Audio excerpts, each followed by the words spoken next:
नमस्कार मित्रों, आप सभी लोगों का हार्दिक स्वागत है इस चैनल पर। दोस्तों, जैसा कि काशी में प्रताप मुकुट नाम का राजा राज्य करता था, उसका वज्र मुकुट नाम का एक बेटा था। एक दिन राजकुमार दीवान के लड़के को साथ लेकर शिकार खेलने जंगल गया।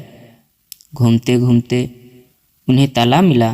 तालाब के पानी में कमल खिले थे और हंस किलोलें कर रहे थे।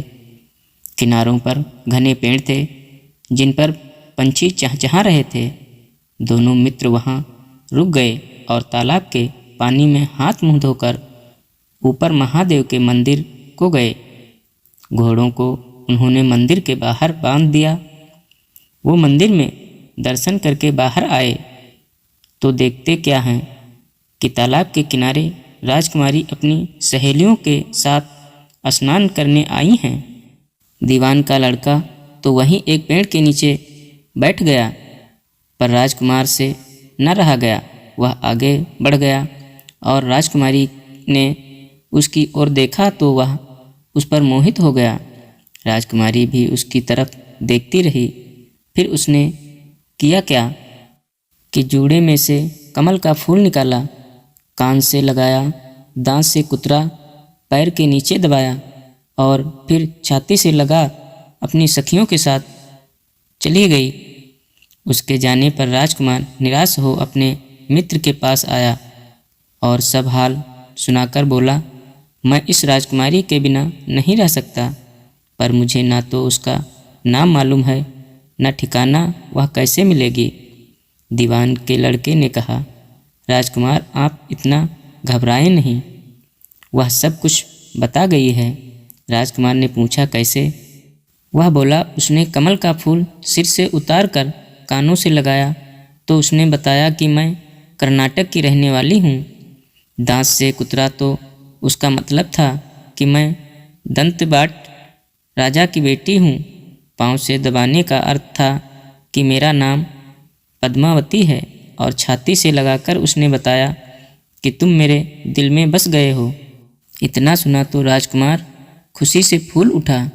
बोला, अब मुझे कर्नाटक देश में ले चलो। दोनों मित्र वहाँ से चल दिए। घूमते फिरते सैर करते दोनों कई दिन बाद वहाँ पहुँचे। राजा के महल के पास गए तो एक बुढ़िया अपने द्वार पर बैठी चरखा काटती मिली।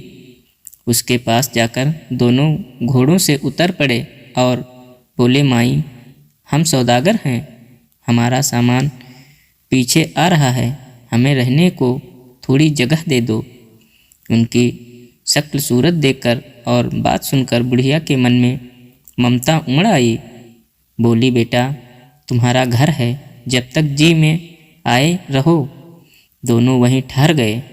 दीवान के बेटे ने उससे पूछा, माई, तुम क्या करती हो? तुम्हारे घर में कौन कौन है? तुम्हारी गुजर कैसे होती है? बुढ़िया ने जवाब दिया, बेटा, मेरा एक बेटा है जो राजा की चाकरी में है। मैं राजा की बेटी पद्मावती की धाई थी। बूढ़ी हो जाने से अब घर में रहती हूँ। राजा खाने पीने को दे देता है। दिन में एक बार राजकुमारी को देखने महल में जाती हूँ। राजकुमार ने बुढ़िया को कुछ धन दिया और कहा, माई, कल तुम वहाँ जाओ तो राजकुमारी से कह देना कि जेठ सुदी पंचमी को तुम्हें तालाब पर जो राजकुमार मिला था वह आ गया है।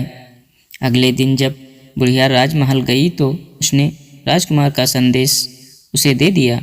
सुनते ही राजकुमारी ने गुस्सा होकर हाथों में चंदन लगाकर उसके गाल पर तमाचा मारा और कहा, मेरे घर से निकल जा। बुढ़िया ने घर आकर सब हाल राजकुमार को कह सुनाया। राजकुमार हक्का बक्का रह गया। तब उसके मित्र ने कहा, राजकुमार, आप घबराएं नहीं, उसकी बातों को समझें। उसने 10 उंगलियां सफ़ेद चंदन में मारी। इससे उसका मतलब यह है कि अभी 10 रोज चांदनी के हैं।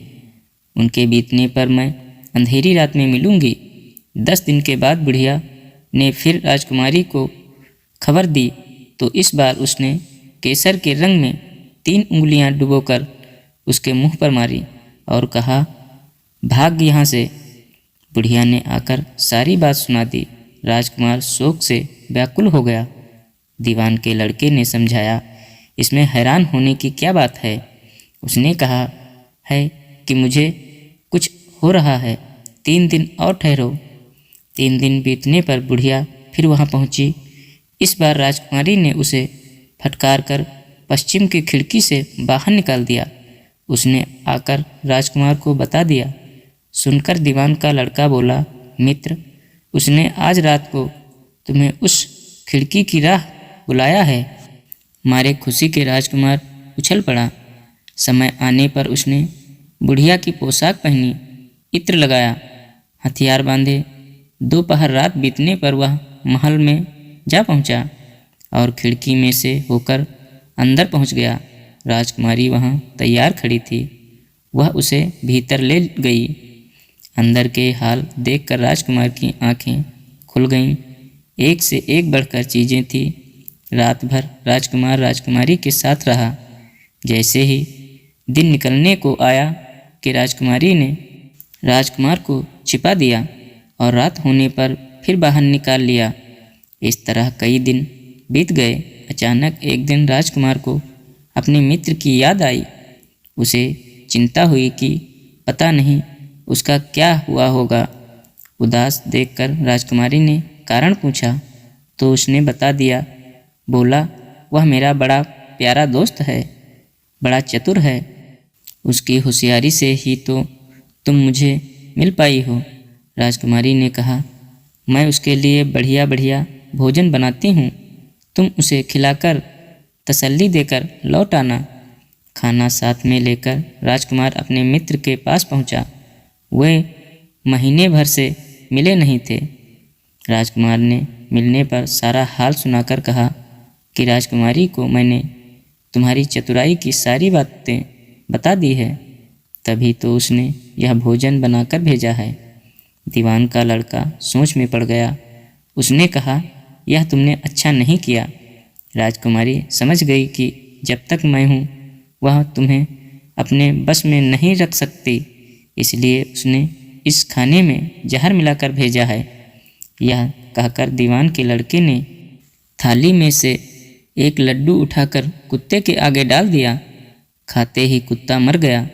राजकुमार को बड़ा बुरा लगा। उसने कहा, ऐसी स्त्री से भगवान बचाए, मैं अब उसके पास नहीं जाऊंगा। दीवान का बेटा बोला, नहीं, अब ऐसा उपाय करना चाहिए जिससे हम उसे घर ले चलें। आज रात को तुम वहाँ जाओ। जब राजकुमारी सो जाए तो उसकी बाईं जांघ पर त्रिशूल का निशान बनाकर उसके गहने लेकर चले आना। राजकुमार ने ऐसा ही किया। उसके आने पर दीवान का बेटा उसे साथ ले योगी का भेष बना मरघट में जा बैठा और राजकुमार से कहा कि तुम ये गहने लेकर बाजार में बेच आओ। कोई पकड़े तो कह देना कि मेरे गुरु के पास चलो और उसे यहाँ ले आना। राजकुमार गहने लेकर शहर गया और महल के पास एक सुनार को उन्हें दिखाया। देखते ही सुनार ने उन्हें पहचान लिया और कोतवाल के पास ले गया। कोतवाल ने पूछा तो उसने कह दिया कि ये मेरे गुरु ने मुझे दिए हैं। गुरु को भी पकड़वा लिया गया। सब राजा के सामने पहुँचे।